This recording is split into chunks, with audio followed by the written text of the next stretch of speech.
Hello everyone and welcome back to Flintlock Operator. Before we get into today's content, I first want to say a huge thank you. Thank you to everyone who has newly subscribed, who's liking, who's commenting, who's following along with the channel. The support has just been tremendous over the past month. Ever since the last few videos, the ones that we did in Kentucky and the shooting video that we posted about 3 to 4 weeks ago, my goodness, the number of subscribers and support has just skyrocketed. So thank you so much to all those new subscribers. Thank you everyone who has been along for the ride for this past year. I just want to say a huge thank you to each and every one of you. Thank you all so much. You know, today we're not going to be talking about flintlocks. We're going to be talking about 5 pieces of gear that you can carry around in your kit. And it could be a modern bug out or camping kit, or it could be your Long Hunter 18th century reenacting trekking kit. 5 items that are multi-purpose, multifunctional, and that are tiny, they're small, and they don't take up much room in your kit. Stay tuned, everyone.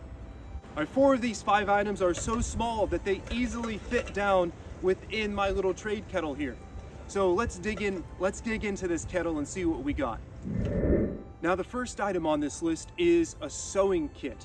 And you might have seen the HUSIF or housewife sewing kits that a lot of people carry around, and that's totally fine to carry around, and you can definitely emulate these items inside of that kit. But I like my items that I carry around to be as multi-purpose as possible. So the thread that we have here is actually a thicker linen thread. It's already waxed and it's actually wound around a piece of fat wood. That way if I needed an extra piece of fat wood, it's already there. So I've got this little spool of heavy wax linen thread, and I could use this to do any number of tasks. It's a small piece of cordage. I can sew up clothing, gear, and I could also use this as fishing line. Now I have an assortment of needles here. I have 3, Now I have an assortment of needles here. I have 2 steel needles, and these are modern ones. And if anybody knows a good place that I can get historically accurate reproductions of sewing needles, please let me know, because I've been looking for them. Because I would much prefer to carry around a handmade needle than these modern stainless steel ones. So if you know a good place, please drop it down in the comments. And I also have these 3 bone needles. I actually made these out of a leg of a deer bone that I found in the woods in Kentucky. So this is a large one, and this one I would use for sewing strips of leather. I had some buckskins that I wanted to make some clothing, and I didn't have that linen thread. I could use this larger needle to sew the buckskin with smaller strips of buckskin thread. And obviously these 2 needles are going to be for you just using normal thread. And these are obviously more primitive style needles, but you know what? You can make these out in the woods. I made them in just like 30 minutes about a month ago, and tell you what, just when I've been walking out here in the woods, I found this, and this would be the perfect bone to make these out of. I'm not joking. I was literally walking out to the filming site here and found this leg bone. So if you just walk around in the woods, you can find these bones. You don't even have to go out and shoot an animal. You can find them in the woods. They're kind of everywhere. These make great needles. So bone needles, steel needles, and waxed linen thread is that first item. Now the second item on our list is very closely related to that first item, the sewing kit, and that is the trade awl. Trade awls were very common trade goods with the Native Americans back during the 18th and 19th centuries. And you needed a way that you could put holes in things that you were making, since people on the frontier and Native Americans were constantly repairing things, kind of making things on their own. They needed a way to be able to drill holes in things or put holes in things, and the trade awl was the tool to do that with. Now this one's a little bit bigger than the examples I've seen in museums, but it works really well. I actually used it to make those bone needles and to drill the eyes in them. It takes a little bit of time, but you can do it. I've used this to drill in wood, put holes in leather, and I haven't done it, but this is one of the tools that you can use to make a birch bark canoe. So again, if you need a way to put holes in things, very, very simple with a trade awl. I just made this on my back porch using normal charcoal that I had, a hair dryer that I did not confiscate from my wife. I bought it for this specific purpose, and my Dutch oven. So I had a very basic forge set up and made this. Very easy to make, fun little beginning forging project. So a trade awl. put it in your kit. Now the next item on our list is actually probably something most of you have in your pockets right now, and that is a folding knife.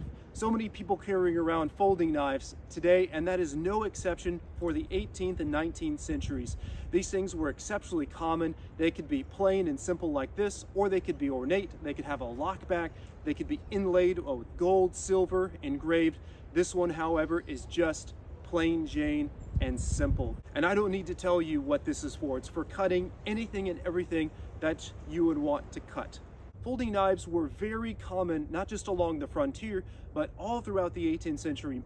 Everybody would have had some sort of a folding knife in their pocket. So they would have been carried by housewives, tradespeople, everybody, Native Americans, for the frontiersmen, kids would have carried around, dogs and cats would have carried these things around.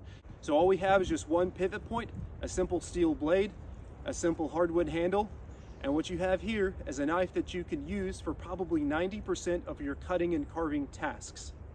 So if you want to be a little bit more period correct than pulling out your big scalping knife every time you want to cut the little piece of thread or a patch, bust out one of these.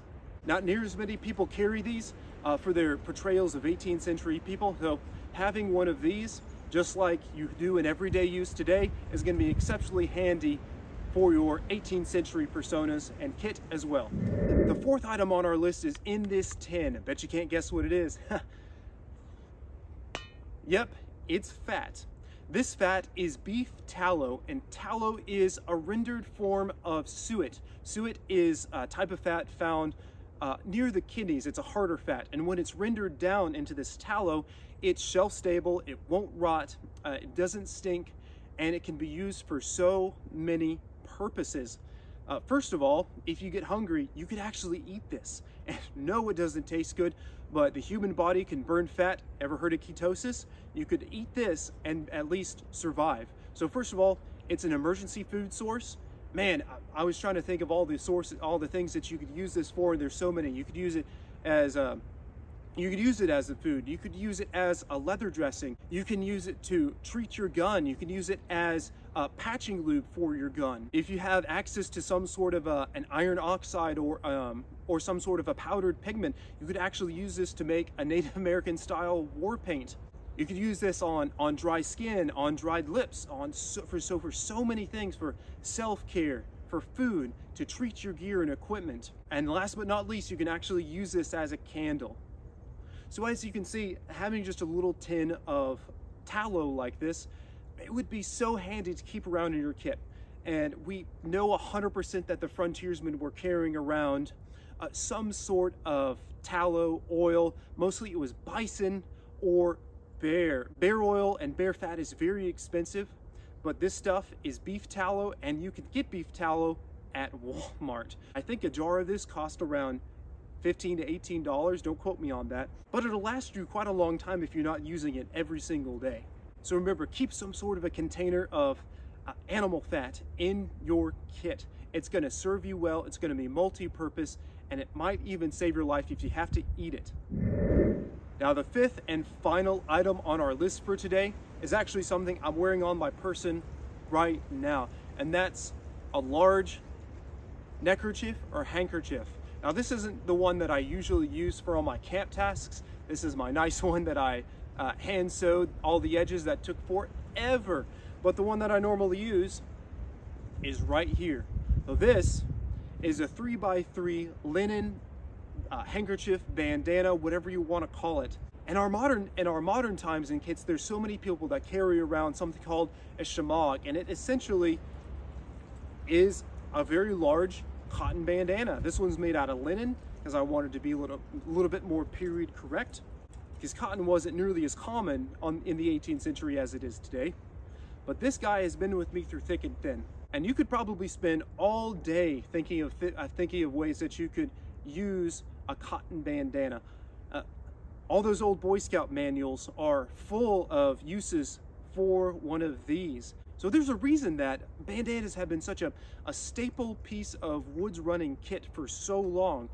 And in the 18th century, we know that they would have carried around cloth. They would have had neckerchiefs and handkerchiefs that they would have worn, though we know that they would have been using something similar to this. So what are some of the uses we can use a linen bandana for?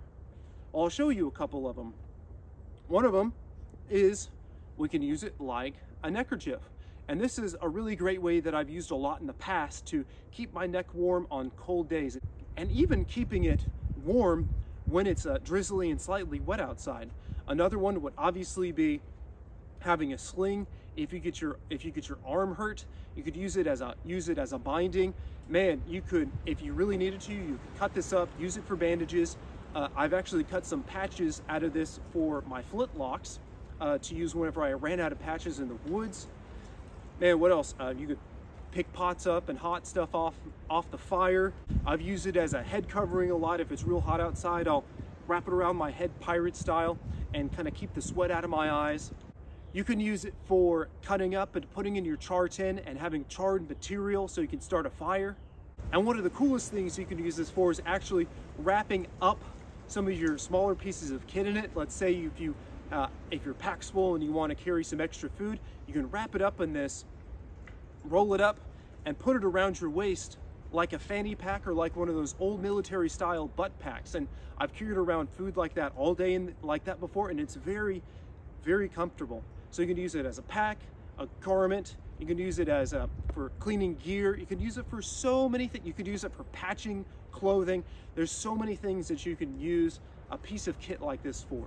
So I would highly, highly recommend, whether it's your 18th century trekking and reenacting kit, or your modern bushcrafting or bug out bag or wilderness self-reliance kit, I would highly recommend carrying around either a cotton or linen bandana. Well, that wraps up our list of 5 small items that you could carry into your modern kit or in your 18th century trekking and reenacting kit. And they give you so much more versatility without adding unneeded bulk and weight. So if I missed something in this list, go ahead and leave a comment down in the comment section and tell me what that item is.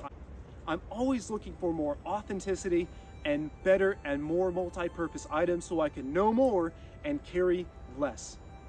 Remember to like, comment, subscribe, smash that notification button, follow us on Instagram, and as always, thank you all so much. Thank you for your support. Thank you for helping this channel grow, and we'll see you on down the trail in the next video. Have a great, great day, everyone.